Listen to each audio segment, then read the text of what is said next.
Hi, good morning everybody. Okay, in last class we discussed something related to workers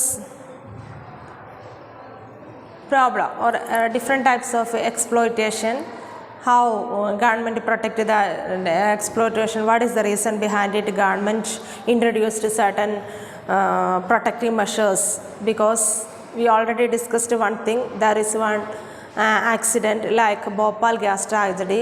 In reality that was not an accident, but we now understood something related to that topic.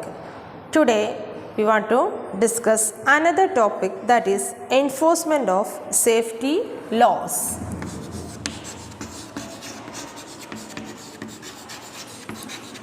Enforcement of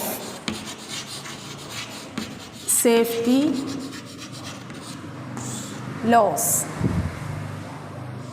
Okay.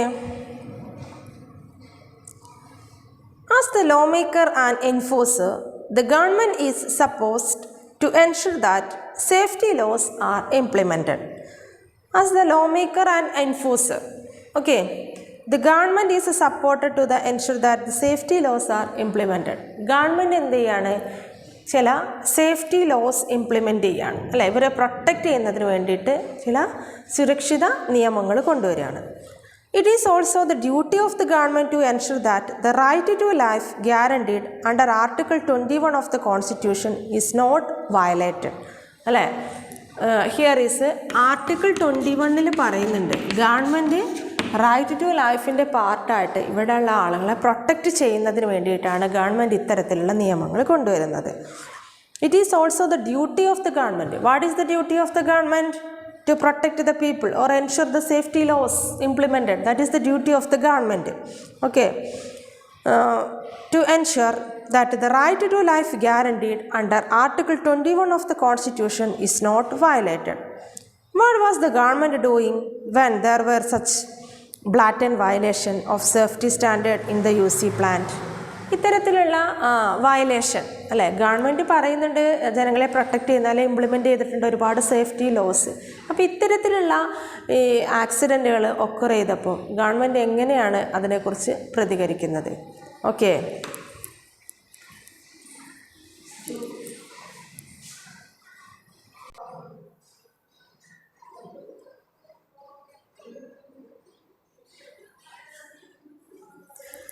Okay. Under Article 21, government guaranteed, here is the Constitution is not violated. What was the government doing when there were such blatant violation of the safety standard in the UC plant? First, the safety laws were lax in India. Second, even these weak safety laws were not enforced. അല്ലേ, safety loss എന്ന് പറഞ്ഞിട്ടുണ്ടെങ്കിൽ ഇന്ത്യയിൽ ശരിക്കും അത് വേണ്ടത്ര പ്രാബല്യത്തിൽ വരുന്നില്ല. അതാണ് ഒന്നാമതായിട്ട്, അല്ലേ, അതിലൊരു ലാക്സ് ആണ് കാണുന്നത്. മറ്റൊന്ന്, these weak safety laws were not enforced, ഇത്ര നിർബന്ധമാക്കുന്നില്ല. അതാണ് മറ്റൊരു റീസൺ പറയുന്നത്, വേണ്ടത്ര പ്രാബല്യത്തിൽ വരുന്നില്ല. Government official refused to recognize the plant as hazardous and allow it to come up in a populated locality. ഒരിക്കലും തന്നെ ഒരു പോപ്പുലേറ്റഡ് ആയിട്ടുള്ള ലൊക്കാലിറ്റി ജനങ്ങളെ ഇടതിങ്ങി പാർക്കുന്ന ഒരു സ്ഥലത്ത് ഗവൺമെൻറ് ഒരിക്കലും തന്നെ അത് അനുവദിക്കാൻ പാടില്ലായിരുന്നു, അല്ലേ.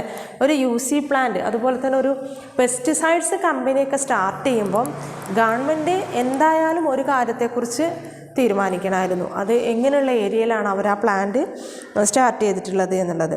When some municipal officials in Bhopal objected that the installation of an MIC production unit in 1978 was a safety violation, the position of the government was that the state need the continued investment of the Bhopal plant, which provides jobs.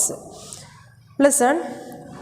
When some municipal officials in Bhopal objected that the installation of MIC production unit in 1978, ഈ MIC production unit 1978 ഇവിടെ start ചെയ്യണ സമയത്ത് ചില municipal ഒഫീഷ്യൽസൊക്കെ എന്തായിരുന്നു, അതിനെ എതിർത്തിരുന്നു. ഇങ്ങനെ ഒരു MIC plant ഇവിടെ സ്റ്റാർട്ട് ചെയ്യണ്ട എന്ന് പറഞ്ഞു.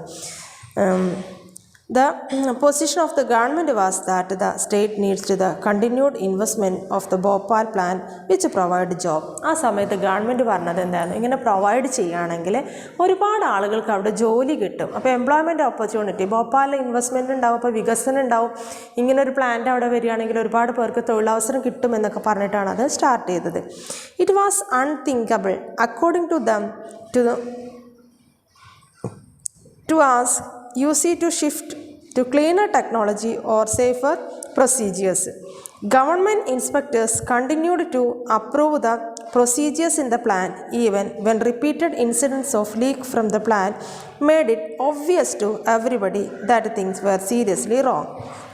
Listen, it was unthinkable according to them to ask UC to shift to cleaner technology or safe procedures. Okay, it is unthinkable. അല്ലേ, ചിന്തിക്കാൻ കഴിയാത്ത വിധത്തിലുള്ളതായിരുന്നു പറഞ്ഞിട്ടുള്ളത്. According to them to ask UC to shift to cleaner technology or safer procedures. അവർ പറഞ്ഞിരുന്നു cleaner technology അല്ലെങ്കിൽ safer procedures അല്ലേ, ഇവരെ സുരക്ഷിതത്വം നൽകുന്ന തരത്തിലുള്ള എന്തെങ്കിലും മാർഗ്ഗങ്ങൾ ഉണ്ടോ എന്നുള്ളത്. Government inspectors continue to approve the procedures in the plant even when repeated incidence of leak from the plant made it obvious to everybody that things were seriously wrong. അപ്പോൾ എന്താണ്, ഗവൺമെൻറ് സേഫ്റ്റി മെഷേഴ്സൊക്കെ പറയുന്നുണ്ട് എന്നായിരുന്നെങ്കിലും ഇവരുടെ നിന്ന് എന്താണ് ഈ poisonous ആയിട്ട് gas leak ചെയ്യുക എന്ന് പറയുന്ന ഒരു നിത്യസംഭവം ആവുന്നുണ്ടായിരുന്നു. പക്ഷേ ഇതൊരു സീരിയസ് ആയിട്ടുള്ള ത്രെട്ടായി മാറിക്കൊണ്ടിരിക്കുന്നുണ്ടായിരുന്നു. This as you know is contrary to what the role of the law-making and enforcement agency should be. Instead of protecting the interest of the people, their safety was being disregarded both by the government and by the private companies. Okay, listen. Our regard ചെയ്യാണ് ഗവൺമെൻറ്റും അതുപോലെ തന്നെ ഈ private company ഇവിടെ start ചെയ്ത സമയത്ത് ജനങ്ങളുടെ സുരക്ഷയ്ക്ക് വേണ്ടിയിട്ട് എന്തൊക്കെ കാര്യങ്ങൾ ചെയ്യണം എന്നുള്ള കാര്യം അവർ താൽക്കാലികമായിട്ട് കൺസിഡർ ചെയ്തിട്ടുണ്ടായിരുന്നില്ല. This is obviously not all desirable. With more industries being set up both by local and foreign business in India, there is a great need for stronger laws protecting workers' right and better enforcement of these laws. ഇങ്ങനെ foreign companies ഇന്ത്യയിൽ വന്നിട്ട് company start ചെയ്യുകയാണെന്നുണ്ടെങ്കിൽ അവിടെ strong ആയിട്ടുള്ള നിയമങ്ങൾ കൊണ്ടുവരണം. ഇതിനെ protect ചെയ്തിട്ട് അവിടെ എല്ലാ വിധത്തിലുള്ള സേഫ്റ്റി മെഷേഴ്സും ഇവർ അപ്ലൈ ചെയ്യുന്നുണ്ടോ എന്നുള്ളത് ഗവൺമെൻറ്റിൻ്റെ റെസ്പോൺസിബിലിറ്റിയാണ്. ഗവൺമെൻറ് അത് ഒബ്സർവ് ചെയ്യണം എന്നാണ് ഇതിലൂടെ പറയുന്നത്. ഓക്കെ, അപ്പം എന്തുകൊണ്ടാണ് ഇവിടെ ഗവൺമെൻറ് ഇത്തരത്തിലുള്ള നിയമങ്ങൾ കൊണ്ടുവരാനുള്ള റീസൺ എന്താണെന്നാണ് നമ്മൾ ഡിസ്കസ് ചെയ്തുകൊണ്ടിരിക്കുന്നത്. ഓക്കെ, സൊസൈറ്റിയിൽ വർക്കിംഗ് പീപ്പിളിനെ സപ്പോർട്ട് ചെയ്യുന്നതിന് മിനിമം വേജ്, അതോടൊപ്പം തന്നെ എക്സ്പ്ലോയിറ്റേഷൻ അവോയ്ഡ് ചെയ്യാനുള്ള നിയമമൊക്കെ കൊണ്ടുവരാനുള്ള റീസൺ എന്താണ് എന്നതിനേക്കാണ് നമ്മളിപ്പോൾ ഡിസ്കസ് ചെയ്തുകൊണ്ടിരുന്നത്. Next topic, new laws to protect the environment. In 1984 there were very few laws protecting the environment in India. അല്ലേ, 1984 വളരെ കുറച്ച് നിയമങ്ങൾ ഉണ്ടായിരുന്നുള്ളൂ. few laws protecting the environment in India and there was hardly any enforcement of these laws. ആരും തന്നെ അതിനെന്താണ്, കുറച്ച് നിയമങ്ങൾ നിലനിന്നിരുന്നു, എന്നാൽ അത് വേണ്ട വിധത്തിൽ അതിനെ എൻഫോഴ്സ് ചെയ്യാനും സാധിച്ചിരുന്നില്ല. The environment was treated as a free entity and any industry could pollute the air and water without any restrictions. അല്ലേ, എൻവയോൺമെൻറ്റ് എന്ന് പറഞ്ഞാൽ ഫ്രീ ആയിട്ടില്ലേ, അല്ലേ, തുറന്നൊരു അന്തരീക്ഷമാണ്. ആർക്ക് വേണമെങ്കിലും അതിനെ പൊല്യൂട്ട് ചെയ്യാം, ആർക്ക് വേണമെങ്കിലും എന്ത് ചെയ്യാം, അവിടെ എന്ത് വേണമെങ്കിലും ഡാമേജ് ചെയ്യാം എന്നുള്ളൊരു വിധത്തിലായിരുന്നു. Listen, the industry could pollute the air and water without any restrictions. എയറിനെയോ വാട്ടറിനെയോ അല്ലെങ്കിൽ എന്തിനെ വേണമെങ്കിലും പൊല്യൂട്ടാക്കാം. There is no restrictions. Whether it was our rivers, air, groundwater, the environment was being polluted and the health people disregarded. പക്ഷേ അതേസമയം ഒരു കാര്യം ആലോചിക്കണം, നമ്മുടെ എയർ പൊല്യൂഷൻ ആയാലും റിവർ പൊല്യൂഷൻ ആയാലും വാട്ടർ പൊല്യൂഷനൊക്കെ ആണെങ്കിലും അത് ആരുടെ ഹെൽത്തിനെയാണ് അഫക്റ്റ് ചെയ്യണത്? പീപ്പിളുടെ ഹെൽത്തിനെയാണ് അഫക്റ്റ് ചെയ്യുന്നത്. The Bhopal disaster brought the issue of environment to the forefront. Several thousands of persons who were not associated with the factory in any way were greatly affected because of the poisonous gases leaked from the plant. Listen, The Bhopal disaster brought the issue of environment to the forefront. അല്ലേ ഈ Bhopal disaster അല്ലെ ഭോപ്പാൽ ദുരന്തം എന്ന് പറയുന്നത് it brought the issue of the environment to the forefront അല്ലേ ഒരു പാരിസ്ഥിതിക പ്രശ്നം തന്നെയാണ് ഇവിടെ ക്രിയേറ്റ് ചെയ്തിട്ടുള്ളത്. Several thousands of persons who were not associated with the factory in any way were greatly affected because of the poisonous gases leaked from the plant. Several thousands of persons അല്ലേ അനേകായിരക്കണക്കിന് ആളുകൾ ഒരു വിധത്തിലും ഈ UC പ്ലാന്റുമായിട്ട് related അല്ലാത്തത്. Listen, several thousands of person who were not associated with the factory അവർ ഒരു വിധത്തിലും ഈ ഫാക്ടറിയായിട്ട് അസോസിയേറ്റഡ് അല്ലായിരുന്നു, ഒരു വിധത്തിലും ഈ ഫാക്ടറിയായിട്ട് ബന്ധപ്പെട്ടിട്ടുള്ളവരായിരുന്നില്ല. In any way were greatly affected because of the poisonous gases leaked from the plant. പക്ഷേ ഈ പോയ്സണസ് ഗ്യാസ് ഈ പ്ലാന്റിൽ നിന്ന് ലീക്ക് ചെയ്തതുകൊണ്ട് അവർ പ്ലാന്റുമായിട്ട് അവിടെ ജോലിക്ക് വരുന്നവരൊന്നും ആയിരുന്നില്ല. പക്ഷേ ഗ്യാസല്ലേ, അത് ലീക്ക് ചെയ്ത് തടുത്ത് നിർത്താൻ പറ്റുമോ? അത് പടർന്ന് അവരിലേക്ക് വരെ എത്തി. This made people realize that the existing laws, the weak. അതോടുകൂടി ജനങ്ങൾക്ക് മനസ്സിലായി ഇവിടെ നിലനിൽക്കുന്ന നിയമങ്ങളൊക്കെ വളരെ വീക്കാണ് എന്നുള്ളത്. Only covered the individual worker and not persons who might be injured due to the industrial accident.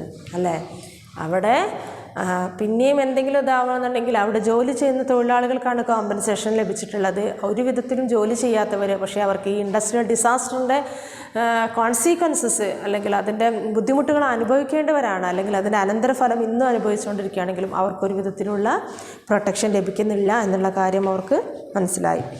In responsible to this pressure from environmental activities and others in the years following the Bhopal gas tragedy, the Indian government introduced new laws on the environment. അങ്ങനെ Indian government ഈ Bhopal gas tragedy കഴിഞ്ഞതിന് ശേഷം Indian government എന്ത് ചെയ്യുകയാണ്, വളരെ ശക്തമായിട്ടുള്ള ഒരു നിയമം ഇവിടെ ഇൻട്രൊഡ്യൂസ് ചെയ്യുകയാണ് ചെയ്യുന്നത്.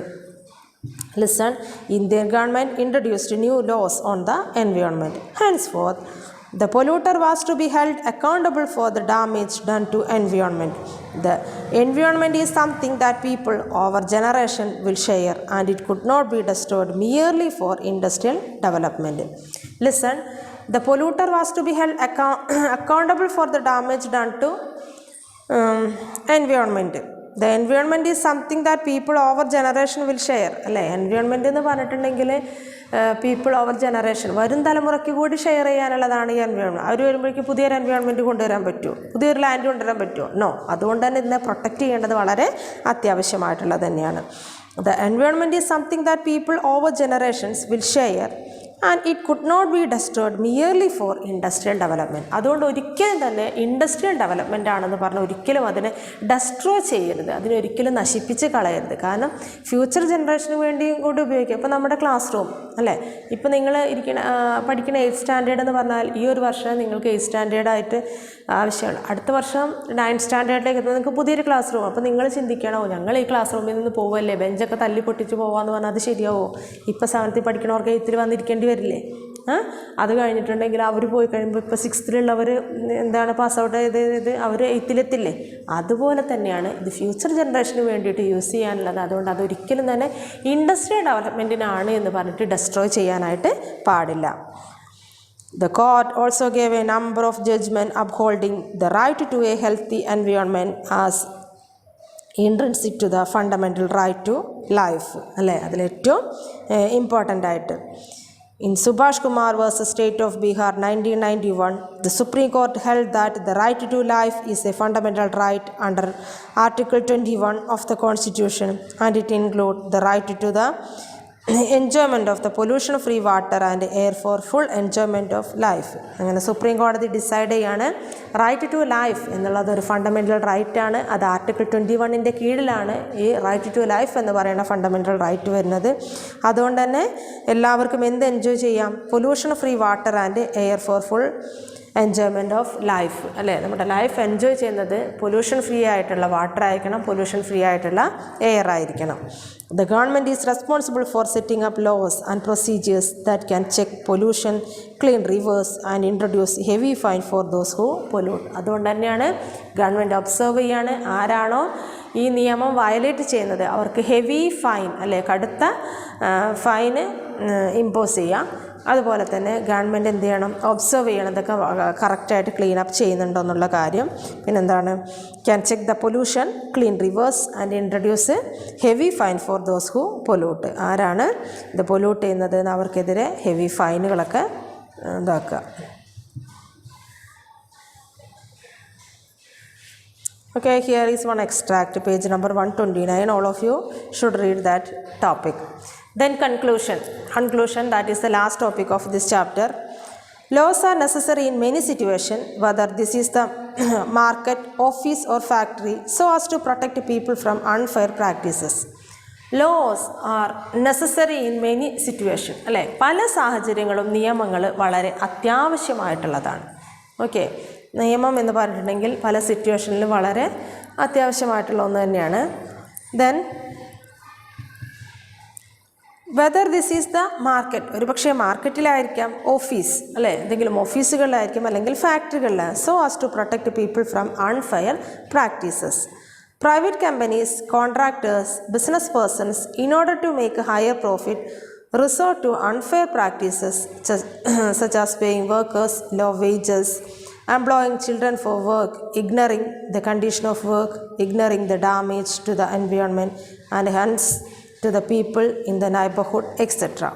Listen, private companies, contractors, business persons, in order to make higher profit, അല്ലേ, ഹയർ പ്രോഫിറ്റിന് വേണ്ടിയിട്ടുള്ള എല്ലാ സ്വകാര്യ സ്ഥാപനങ്ങളും കോൺട്രാക്ടേഴ്സും ബിസിനസ് മേക്കേഴ്സും അവരൊക്കെ എന്താണ്, പ്രോഫിറ്റ് മാക്സിമൈസ് ചെയ്യുന്നതിന് വേണ്ടിയിട്ടാണ് അവരുടെ cost of production, that means ഉൽപ്പാദന ചെലവ് കുറയ്ക്കുന്നത്. Then here ignoring the condition of work, ignoring the damage to the environment and hence the people in the neighborhood, etc. അവരെന്ത് ചെയ്യാണ്, വർക്കേഴ്സിന് paying low wages, employing children for work, ചിലപ്പോൾ എന്താണ് കുട്ടികളെ വരെ ജോലിക്ക് എടുക്കാറുണ്ട് എന്നാൽ കുറഞ്ഞ കൂലിക്ക്. പിന്നെ എന്താണ്, ignoring the condition of work അല്ലേ, വർക്കിംഗ് കണ്ടീഷൻ അവഗണിക്കുക, അവിടെ സേഫ്റ്റി മെഷേഴ്സ് ഒന്നും പ്രൊവൈഡ് ചെയ്യാതിരിക്കുക. Ignoring the damage to the environment അല്ലേ, എൻവയോൺമെൻറ്റിനെ ഡാമേജ് ചെയ്യുന്നത് അവഗണിക്കുക, അങ്ങനെയുള്ള കാര്യങ്ങളൊക്കെ. A major role of the government, therefore, is to control the activities of the private companies by making, enforcing and upholding laws so as to prevent unfair practices and ensure social justice. അതുകൊണ്ട് തന്നെ ഇത്തരത്തിലുള്ള unfair practices അവസാനിപ്പിക്കുക, social justice ensure ചെയ്യുക. അതിനൊക്കെ വേണ്ടിയിട്ട് government എന്താണ് decide ചെയ്തിട്ടുള്ളത്, ഇത്തരത്തിലുള്ള ഈ പ്രൈവറ്റ് കമ്പനീസിൻ്റെ കടന്നുകയറ്റത്തെ ഒരു വിധത്തിൽ നിയന്ത്രിക്കുക എന്നുള്ളത് എന്ന് പറഞ്ഞിട്ടുണ്ടെങ്കിൽ a major role of the government therefore is to control the activities of the private companies. അപ്പം ഈ പ്രൈവറ്റ് കമ്പനീസിന് ആക്ടിവിറ്റീസിനെ എങ്ങനെയും കൺട്രോൾ ചെയ്യുക, അതിന് വേണ്ടിയിട്ടാണ് ഗവൺമെൻറ് ഇത്തരത്തിലുള്ള നിയമങ്ങൾ കൊണ്ടുവന്നിട്ടുള്ളത്. എത്തരത്തിലുള്ളത്, മിനിമം വേജസ്, പിന്നെ വർക്കിംഗ് അവേഴ്സ് ലിമിറ്റ് ചെയ്യാം, അതുപോലെ തന്നെ ഗവൺമെൻറ് ചില റൂൾസ് ആൻഡ് റെഗുലേഷൻസ് ഇംപ്ലിമെൻറ്റ് ചെയ്തിട്ടുണ്ട്. Then this means that the government has to make appropriate laws and also has to enforce the laws. Government has to make appropriate laws, that means അനുയോജ്യമായിട്ടുള്ള suitable ആയിട്ടുള്ള നിയമങ്ങൾ government introduce ചെയ്തിട്ടുണ്ട്, ബാക്കിയുള്ളവർ ആ നിയമങ്ങൾ follow ചെയ്യാം.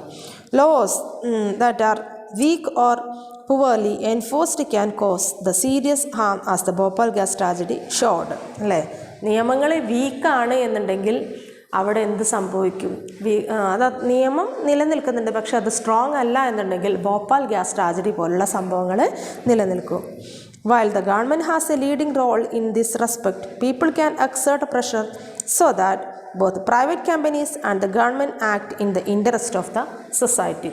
Government ഇങ്ങനെ control വെക്കുന്നതുകൊണ്ട് private companies ആണെങ്കിലും ഗവൺമെൻറ് കമ്പനീസ് അല്ലെ ഗവൺമെൻറ് ഇൻസ്റ്റിറ്റ്യൂഷൻസ് ആണെങ്കിലും അവരൊക്കെ സൊസൈറ്റിയുടെ ജസ്റ്റിസിന് വേണ്ടിയിട്ട് അല്ലെങ്കിൽ interest of the society they consider environment, as we saw in one example where people have pushed a public cause and the court have upheld the right to healthy environment as the intrinsic to the right to life. In this chapter we have argued that people now must demand that this facility of healthy environment be extended to all. എല്ലാവർക്കും healthy environment അല്ലേ, ആരോഗ്യകരമായിട്ടുള്ള ഒരു പരിസ്ഥിതി നിലനിർത്തി നൽകണം എന്ന് പറഞ്ഞിട്ടുണ്ടെങ്കിൽ പരിസ്ഥിതിക്ക് ദോഷം, എൻവയോൺമെൻറ്റിനെ ബാഡ്ലി അഫക്റ്റഡ് ആയിട്ടുള്ള ഒരു കാര്യങ്ങളും ചെയ്യരുത് എന്നാണ്. ലൈക്ക് വൈസ് വർക്കേഴ്സ് റൈറ്റ്, അതുപോലെ തന്നെയാണ് തൊഴിലാളികളുടെ അവകാശങ്ങൾ. That is right to work, right to fair wage, decent working condition. എന്തൊക്കെയാണ് വർക്കേഴ്സിൻ്റെ റൈറ്റ് പറയണത്? Right to work, okay, right to fair wage and decent work condition as an area where the situation is still very unfair. People must demand stronger laws protecting workers' the interests so that the right to life is achieved for all. എല്ലാവരിലും എന്താണ് ഈ right to life അല്ലേ എന്ന് പറഞ്ഞിട്ടുണ്ടെങ്കിൽ നമ്മുടെ fundamental right protect ചെയ്യുന്നുണ്ട്, വളരെ സുരക്ഷിതമായിട്ടുള്ളതും അതുപോലെ തന്നെ പീപ്പിളിന് പ്രൊട്ടക്റ്റീവായിട്ടുള്ള നിയമം കൊണ്ടുവന്നിട്ടുള്ളത് എല്ലാ വിധത്തിലും പീപ്പിളിനെ പ്രൊട്ടക്റ്റ് ചെയ്യാണ്. Okay, our last chapter that also completed, your exam chapters are finished. Okay, thank you children.